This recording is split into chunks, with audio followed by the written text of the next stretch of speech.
Okay, my loves. I know there are a lot of you that are out there that are really wondering, how do I even set boundaries anymore? Maybe you didn't grow up with great boundaries. Maybe boundaries weren't really modeled well for you, or maybe you were told that you cannot have boundaries.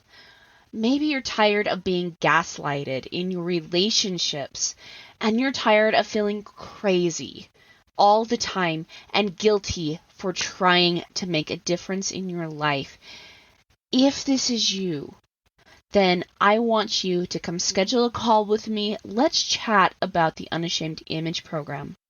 The Unashamed Image Program is geared towards you specifically. I am going to be helping you in our next upcoming session of the Unashamed Image. I am personally going to train you how to not feel crazy when someone is gaslighting you, how to be able to stand your ground, to keep your boundaries intact, and to also see through the bull crap. I am also going to be teaching you how to set really confident boundaries that you can really rely on. And I'm going to help you communicate them in a way that really makes sense. Basically, I'm going to help you live a life free of shame and on your terms. If you are ready and you are done feeling all the shame and guilt for trying to set boundaries, if you are not willing to live another moment the way you are right now and in somebody else's shadow, then this is the time to schedule that call with me. It's completely free, no pressure, just love, just support. Go to www.erinandersonthetraumacoach.com. Scroll down the page to where it says, Let's Chat About Working Together. Click on that button and it'll take you to my booking page.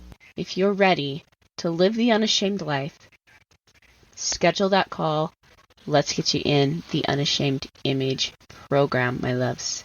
From my heart to your heart. Bye.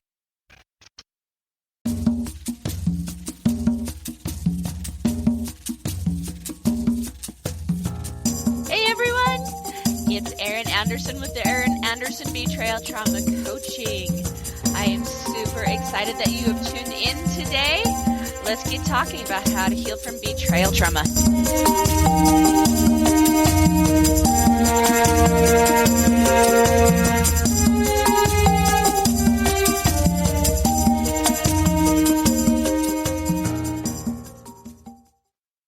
Welcome to the other side of the struggle. This is a podcast where we talk about trauma, how to heal it, and then how to take it and use it to unlock your mission and your potential, and to use it to live your very best dream life. When you're dealing with betrayal trauma, it can be hard to know how to heal it, how to stop the pain, and to know what your next steps are to take in your own life. And these are the questions that we try to answer here. Trauma has the ability to rob us of our joy and identity, which is why it's so miserable to experience. But with the right tools and with the right mindset, we can totally reclaim that joy and even use this trauma to strengthen ourselves, so that way trauma does not knock us off of our joy again. Living your dream life should be a non-negotiable, but trauma tends to try to negotiate that with you. And even though trauma is not something that we will completely ever be free of in our life, the pain is negotiable. This is why I created Erin Anderson Betrayal Trauma Coaching and this podcast, is because I want my listeners, I want my clients to live, truly live free from the prison that trauma can put you in. I want you to live on the other side of the struggle.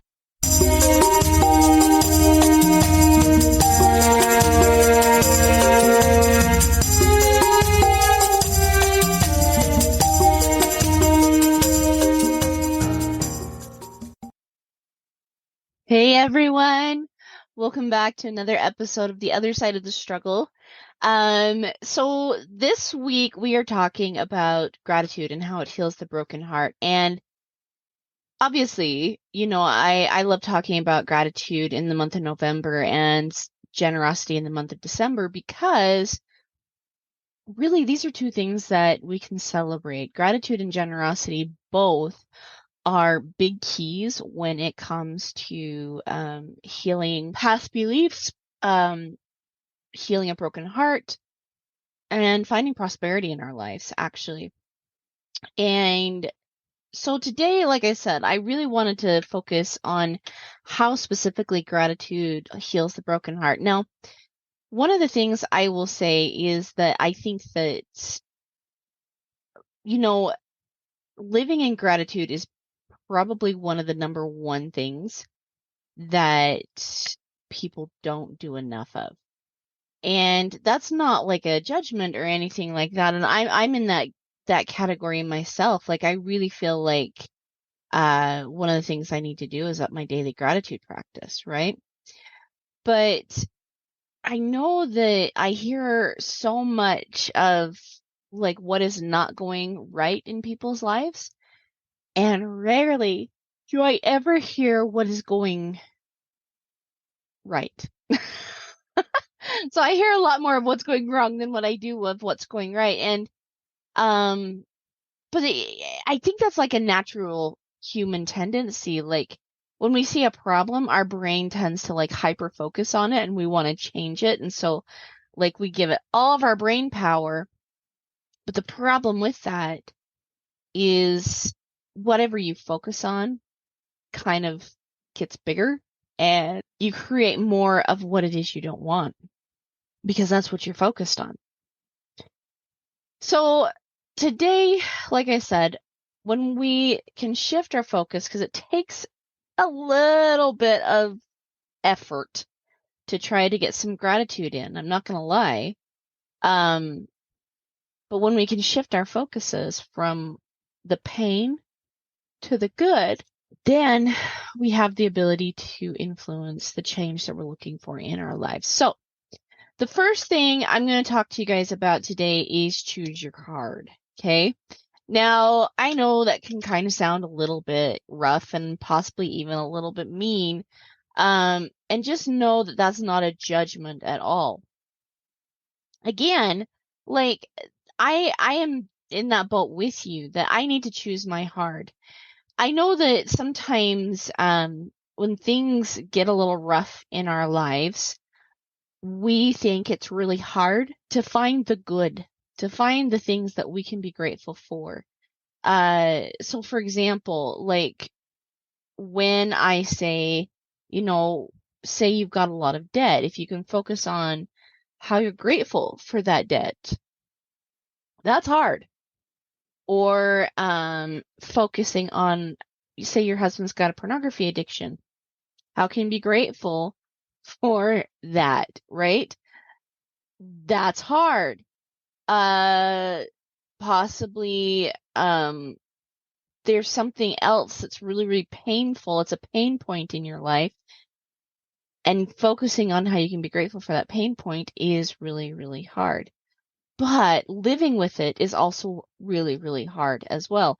Living with the debt, living with the porn, living with that pain point, that's all really, really difficult to do.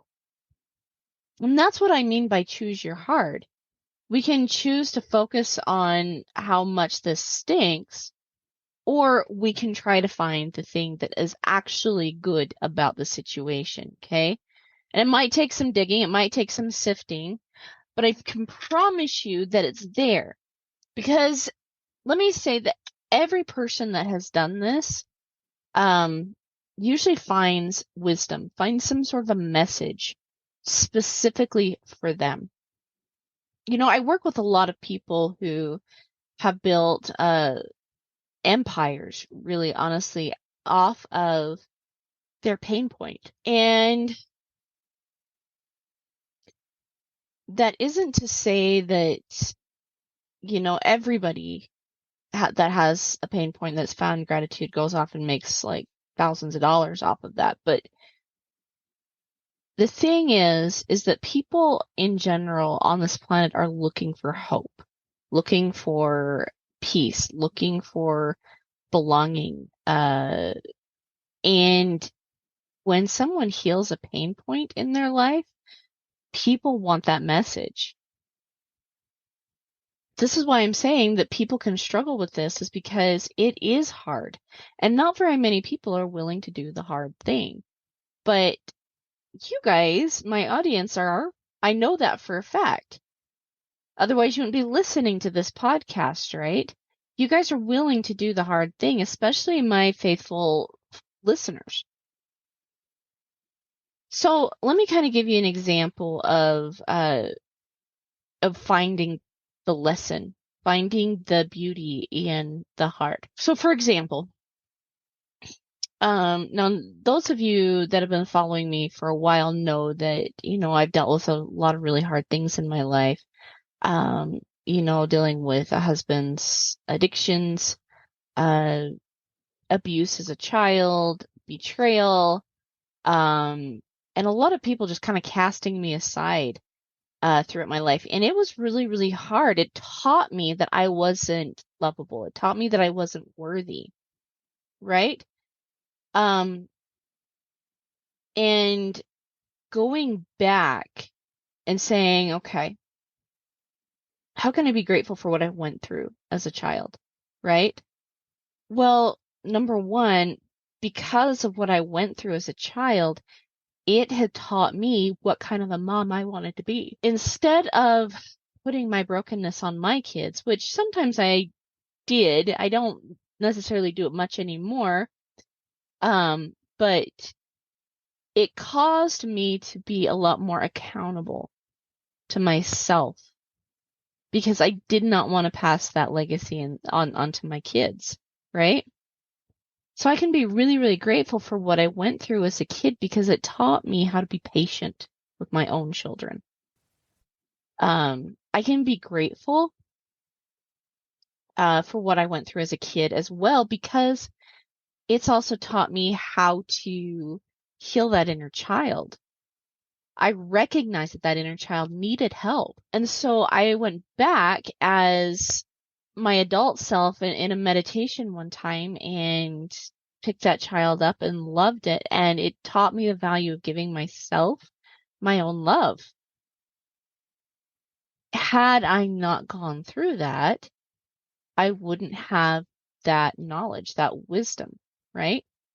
And it's also taught me like to be grateful for these relationships in a way.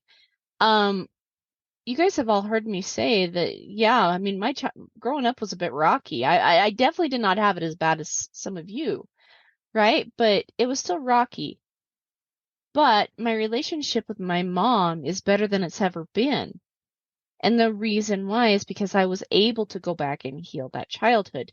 That took me having to go back and finding the gratitude. And the reason why is because it anchors you to truth. Truth is the opposite of a broken heart. Gratitude is the opposite of a broken heart because we can be grateful for the truth. The people that are the most anchored in truth are often the most grateful people you'll meet. And because I was able to go back and find those anchors, I was able to come forward from the good and find that not all of my childhood was completely pointless. I was able to thank my mom for the good things she's done. And she did a lot of really good things too. And I was able to thank her for the bad things too, because they taught me things that I wouldn't have known had she been a perfect parent. I needed that imperfection so that way I could learn also what not to do. I think the what not to do for me personally was just as valuable as the what to do's. But that took me having to go back and doing the hard thing. Now, Granted, I think some traumas are not worth necessarily going back to, okay? Because sometimes it can just re-trigger and just re-trigger and re-trigger and re-trigger and re-trigger, okay? And so instead of like having to dig through it all, you can say, I was grateful for what I experienced because it taught me this, right? Instead of having to go back and like look through everything, just finding one or two or three things can still give you some anchors to your past. Okay? So gratitude is one of those anchors. It anchors you, and if you remember the 7 pillars, the anchor is the 7th pillar, right? And gratitude is a major component in the anchor. You want to anchor into yourself. You want to anchor into your life. You want to anchor into truth. You want to anchor into light and goodness and peace and joy. Like, these are all things that make us fantastic humans. We want to anchor into that. But it cannot happen if we are not grateful people. It's not possible. Because, like I said, a gratitude is something that is solid. It is something that'll keep you from, for lack of a better word, floating away emotionally, mentally, and kind of detaching from yourself. Gratitude is one of the things that teaches you you're a fantastic human, and it really helps anchor you into that truth. So, it also teaches you about love, right? Gratitude is one of the biggest pieces of love that I can think of. See, when we look back and think that our entire past or like the last 10 years are wasted, right? That is because we are only seeing, again, the negative pieces. And I'm not saying that they're not there, and not to discount them, right? But remember, we also want to find what was good. Because if there's good pieces, and there are, I promise you, if there's good pieces from the last 10 years or last year, or however long back your trauma has been, then there's also pieces of love. You know, I think about Elizabeth Smart's story, and you guys have heard me talk about her a couple of times now, and how incredible she was, and how incredible she still is. And she went through hell in the amount of time that she was with Brian David Mitchell, and Wanda Barzee. Both of them were incredibly horrible to her, right? But she has even said, like, finding the good pieces of what she had experienced, focusing on her family while she was being hurt, focusing on all of the things that she loved, all the things she was grateful for, was what kept her sane through that torture.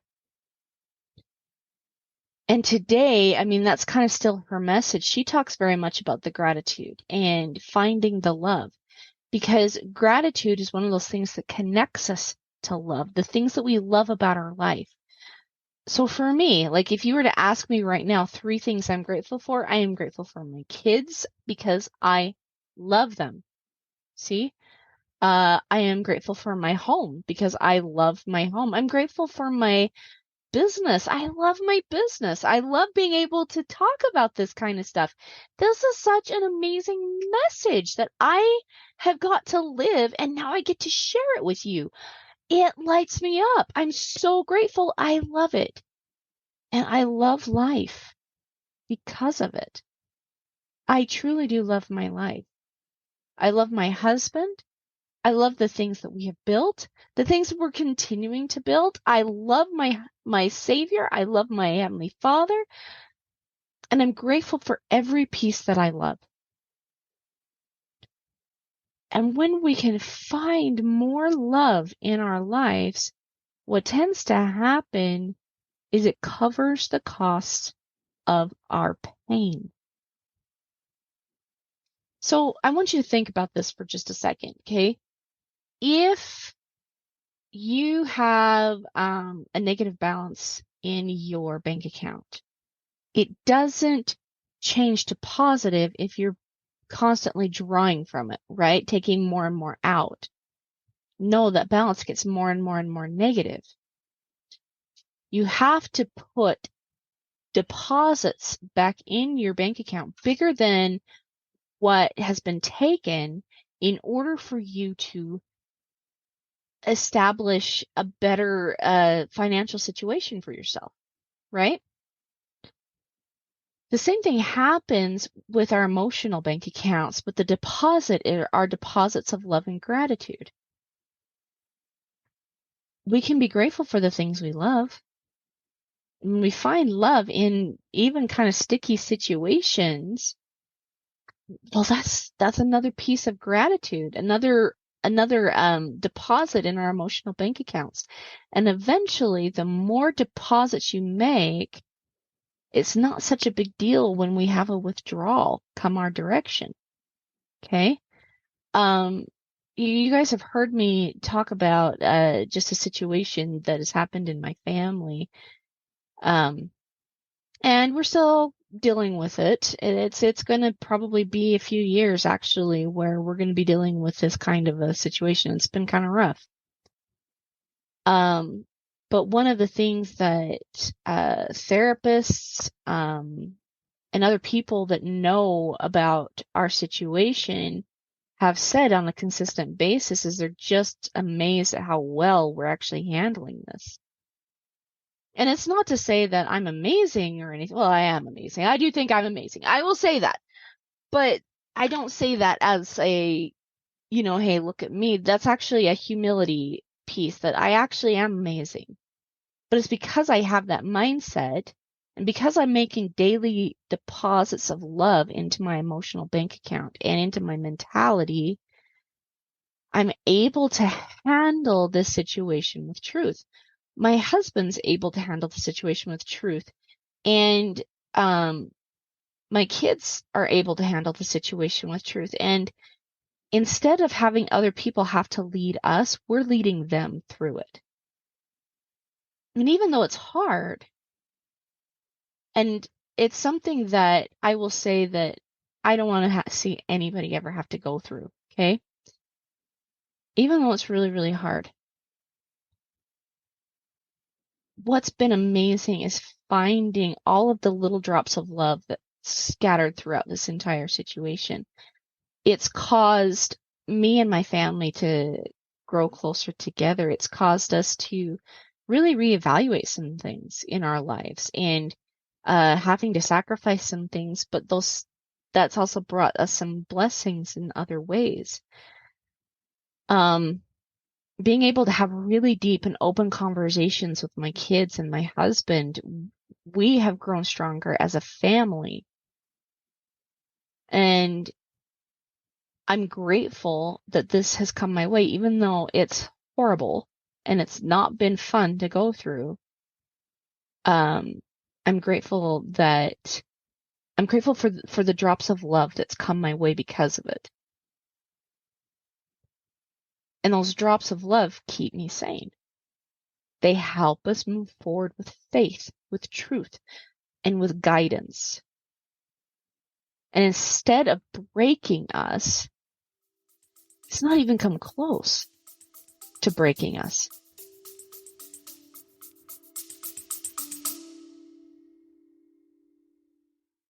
So how do you feel about boundaries? It's a legitimate question. A lot of people come to me really struggling with this concept. They often feel guilty for setting boundaries, or they're not sure about even what a boundary is. They've heard the term, set the boundary, things like that, but that's really confusing for them because it's not something that's well taught in our society nowadays, right?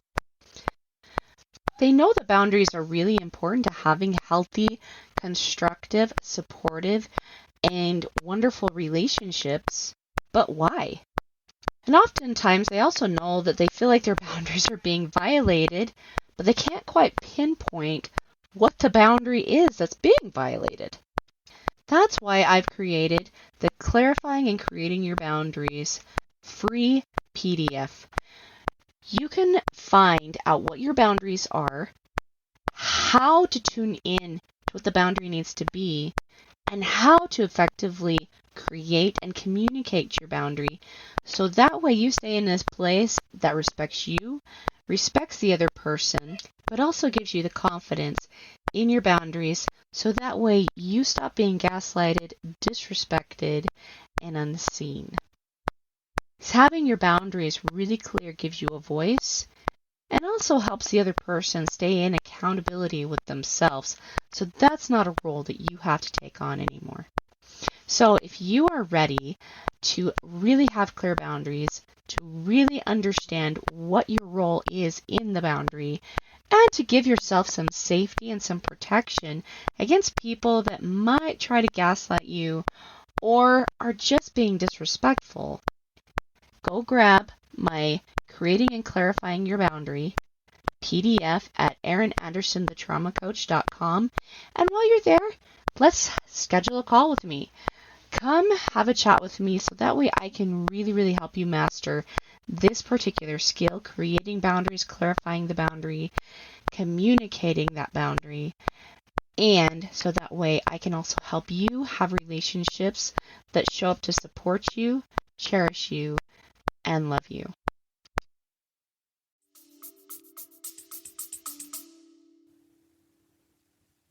And it's not because I'm any more amazing than anyone else. It's simply because I'm putting those daily deposits of faith, love, and joy back into my emotional bank account.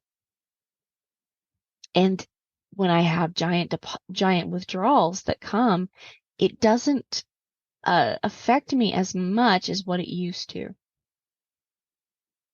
That still means I need to make sure I'm putting in those daily deposits of love. But it's keeping my joy intact. It's keeping my peace intact. And that's really, really important because we don't know what the future holds. And so when we can be grateful for every single moment from the past and the now, it gives us hope for the future. But if we cannot be grateful for the now and the then, all we see in our future is hopelessness. And this is one of the reasons why, my coaching is so powerful is because we find the gratitude. We find these little drops of dew scattered throughout the entire journey up until the now. And we find the truth because gratitude, truth, and love are all in one big, beautiful ball. And they all work on each other. Love covers the cost of the pain. 100% will cover the cost of the pain. And when we have love, we can have a truthful perspective. And that truthful perspective gives us more gratitude, and more gratitude gives us more love, and more love gives us a truthful perspective, and more truth brings us more gratitude. And the cycle perpetuates. This is a beautiful, wonderful cycle to be in, the gratitude cycle. Okay? So let's talk about how we can change our thoughts to grateful thoughts so that way we can get ourselves in the gratitude cycle instead of in the trauma cycle. Okay? Because if you remember with trauma, you've got your trauma and then you've got the retriggering, the reaction, the blame, then you get the control, and then you get the retriggering, and it just keeps going and keeps going and keeps going and keeps going. And it'll spiral you downwards. And so once we can take the gratitude, the truth, and the love, it spirals us upwards, actually. And this is a major key to life because any problem we come across, if we can realize that we're bigger than the problem. It might not seem like it at the moment. You might be looking up at that problem that's a level 1 problem. You're down here at like level 0.1, right? And it's like, oh my gosh, I'm gonna die. But if you're at a level 10, looking back down on the level 1 problem isn't so intimidating. Problems don't grow, but the human does. And so when we are in a consistent state of gratitude, truth, love, gratitude, truth, love, gratitude, truth, love, what ends up happening is we grow as a human. We grow as a spirit. We grow internally, and we literally, genuinely grow past those problems. And by universal law, anything that we desire to come into our space to continue this cycle of self-growth comes our way, and includes money. Believe it or not, grateful people also are often very, very wealthy people. Not always, but often they are. And I love me a grateful rich person because, man, they are also very wise. I love learning from people like that, right? Because they can give me steps towards my own growth and my own journey. And I love listening to people like that. Excuse me. So if we take and put our grateful thoughts into that 5-step thought process, right? If you remember the 5-step thought process, if you don't go back, it's in the previous episodes. It's a ways down there. You'll have to look, but it's there, okay? The 5-step thought process is our circumstance, our thoughts, our feelings, our actions, and our results, right? And we tend to kind of get these things conglomerated and shoved together when we come to our circumstance, but we don't take the time to really think, okay, well, what are our thoughts about it? We're having an emotional reaction to get our attention, but what are we seriously thinking? Well, see, it doesn't matter what the situation is, what the circumstance was, right? So say like we have $10,000 worth of debt that is due by next Friday. That can definitely bring a lot of anxiety to the surface, and a lot of fear, and a lot of frustration, and a lot of anger, right? Judgment, betrayal, like all of those feelings are right there. But if we can sit back and think to ourselves, hold on, what is the truth? How can I be grateful for this moment? I can be grateful for this because it's calling to me and saying I have the ability to create $10,000 by next Friday. I can be grateful for this moment because even if I don't create $10,000 by next Friday, I can thank myself for trying. I can forgive myself for not making that deadline. And I'm going to learn what I need to do to make sure I can create this. I'm going to get better at relationships. Remember, money, it comes from, like all money comes from relationships. Follow your dollars. They're always connected somehow to some kind of relationship. So I'm going to get better at relationships. And that cycle perpetuates. And all of a sudden, that anxiety, that fear, and that anger kind of calm when we get into these cycles of gratitude. And next thing we know, we're kind of feeling hope.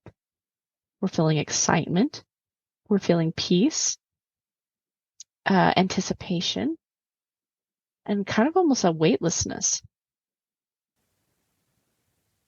And with that comes clarity of what to do next.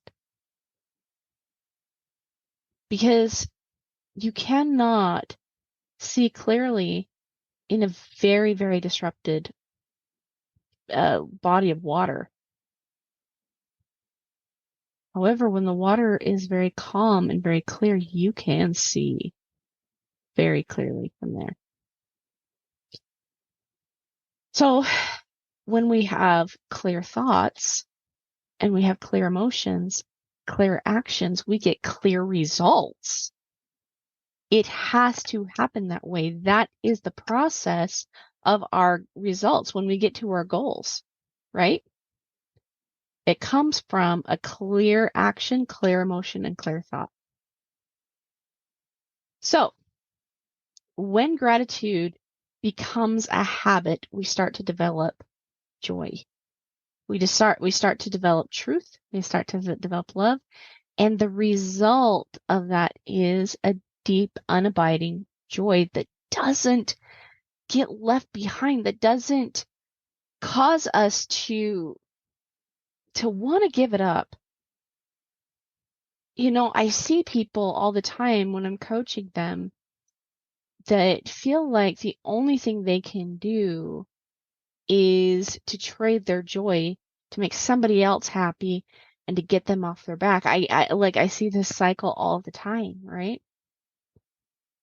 And this is why they can be gaslighted. This is why they're afraid to set boundaries. This is why they feel stuck in their lives.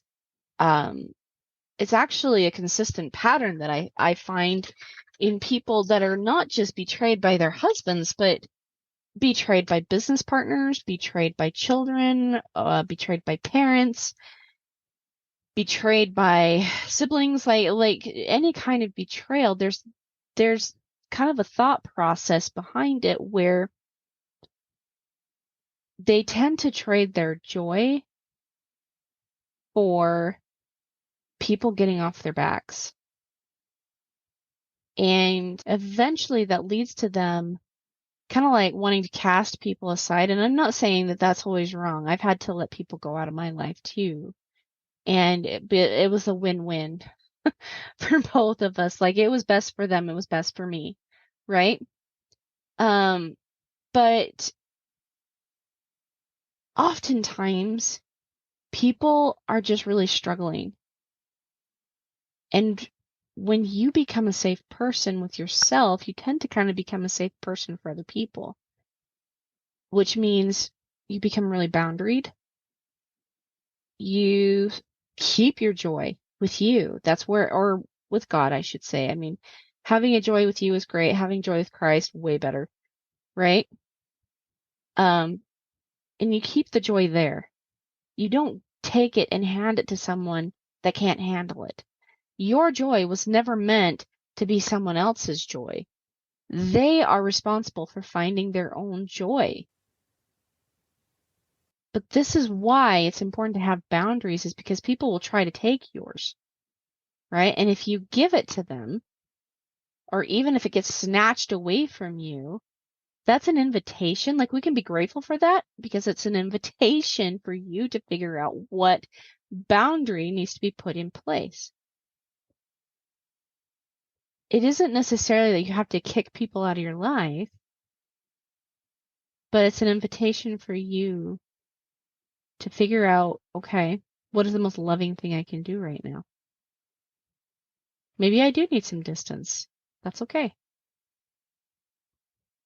But if that distance is used to punish someone, or if it's used to give yourself some clarity, two very different things. Giving yourself some clarity, that's a beautiful thing. And that's a boundary. That's a beautiful boundary that can really, really help you grow to your next levels. Grow past that problem per se, right? And we tend to really cherish that joy. And like I said, joy is a result of that gratitude cycle. When we get into gratitude and into truth, truth perpetuates to love, love perpetuates to gratitude, gratitude perpetuates, well, actually it's the other way around, isn't it? Gratitude perpetuates love, love perpetuates truth, truth perpetuates gratitude, and so on and so on and so on. And so basically it's all one thing.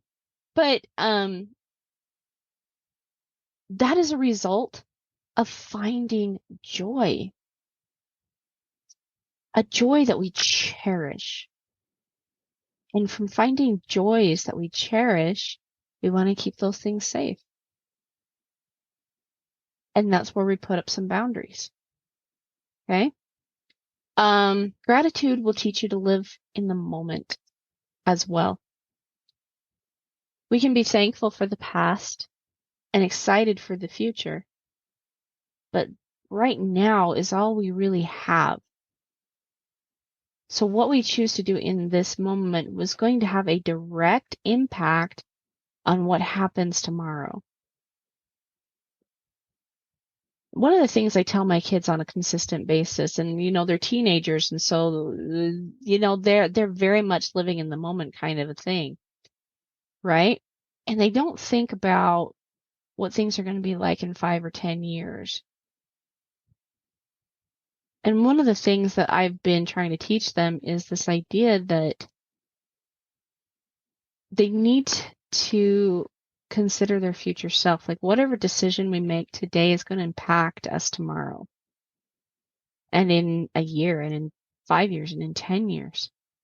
So whatever decisions we make today needs to be made in mind of where we're going to be then and what we want to see happen then, right? Because otherwise, whatever decision we make can put us one step closer towards our goal or one step further from our goal. And it's really important when we sit in the gratitude in this moment, we can say to ourselves, we want to create more of this. We want to create more of this goodness, this feeling, this love, this wisdom, this truth. And so that'll cause us to start building some habits, some daily habits. I'll give you an example. One of the things I love to do every single morning is prayer and scripture. And with 6 kids, my mornings are often very hectic, right? I also really like to walk and I like to do a lot of things, but it's too dark right now for me to go for a morning walk. I'm like, oh man, right? I'm kind of sad about it. And as soon as my kids go off to school, I have to get in. Well, I don't have to, but I get into the office and start working with clients. And so oftentimes I don't find a lot of time to get out and do morning walks right now. But I always make sure to find time for prayer and scripture. But in the last couple of days, I have been really, really busy and I haven't taken the time to do that in the mornings. I've been like, I'll just do it at night, and then I fall asleep. And I've noticed a major change in the way I've been feeling the last couple of days, and it's not a direction I wanted to go. And as I was contemplating this and really thinking about this, I've realized that I've let that habit slide, the prayer and the scripture. And in my prayers, I'm saying things that I'm grateful for. I'm thanking the Lord. Well, I got back on that wagon today because I love living in gratitude. I love living in joy. I love talking about these things. And I do not want to sacrifice my joy in any way. And so it's really important that I make sure I put in those daily drops of goodness, those daily deposits of love, right? And the last thing I really wanted to say about gratitude and how it heals the broken heart is it's kind of like the miracle grow of your garden. If you're planting a garden, you've got to rip out the bed, the weeds, right? You've got to break up the ground. That's going to be studying, sometimes doing the hard thing. But then you plant what it is you truly want, the truth. You water it with love and you feed it with gratitude. Gratitude is truly the miracle grow of our ability to change, to find the joy, to live like not just a good life, but a top shelf life. It is our miracle grow. Because when hard things come in our lives, it doesn't necessarily mean we're the ones at fault. But if we're willing to humble ourselves and see how the hard thing can teach us and help us to become stronger, more humble, more patient, more teachable, and grateful, these are the pieces that put us in alignment to heal a broken heart. And when we heal, each piece that heals causes us to gain our confidence, to love ourselves a little bit more, to be thankful for what it is we're going through, to be proud of ourselves for overcoming something so hard. Remember, choose that hard. Gratitude is a miracle. It will help you grow past the pain, to put daily deposits of love in your emotional bank account. It truly is one of the greatest things I can think of to heal a broken heart. All right, my loves. Hopefully that was helpful for you guys.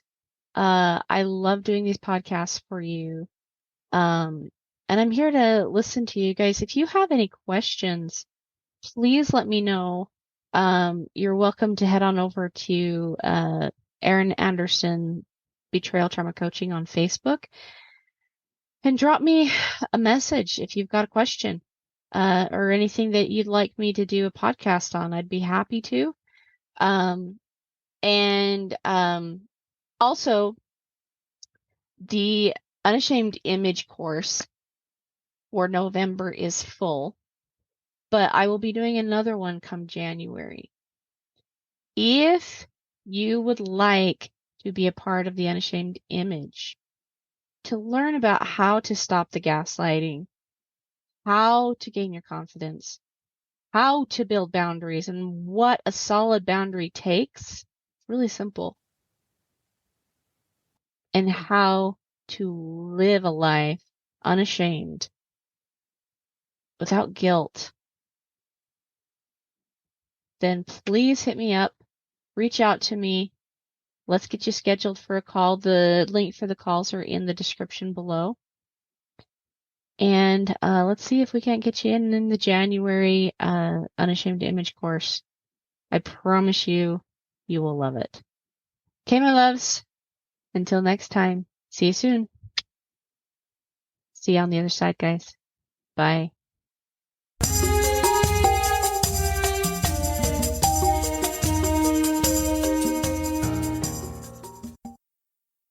Okay, so I've got a question for you. Have you joined my free Facebook group or Instagram page yet? If you haven't, go and do that. And this is the reason why. I always post my freebies, updated information, and all kinds of goodies for my community in that page. I'm also really active. I post videos, I answer questions. So if you guys really, really want to get in and interact with me, go like me on Facebook, go join my group, The Other Side of the Struggle, Healing from Betrayal Trauma. Come find me on Instagram, Erin Anderson, Betrayal Trauma Coach, and come follow me because I always have something good there just for you, my audience, and I love connecting with you there. I also post anytime that I have groups going on. I talk sometimes about my programs. So if you guys are interested in working with me or even just following me and getting as much free content as you possibly can, go hang out in my group. Go connect with the ladies that are there.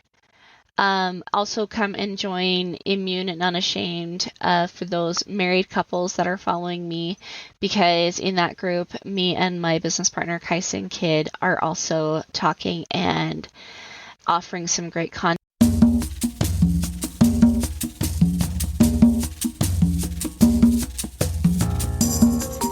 Hey guys, thanks so much for hanging out with me today and listening in on this podcasting episode. Don't forget to tune in next week. It's going to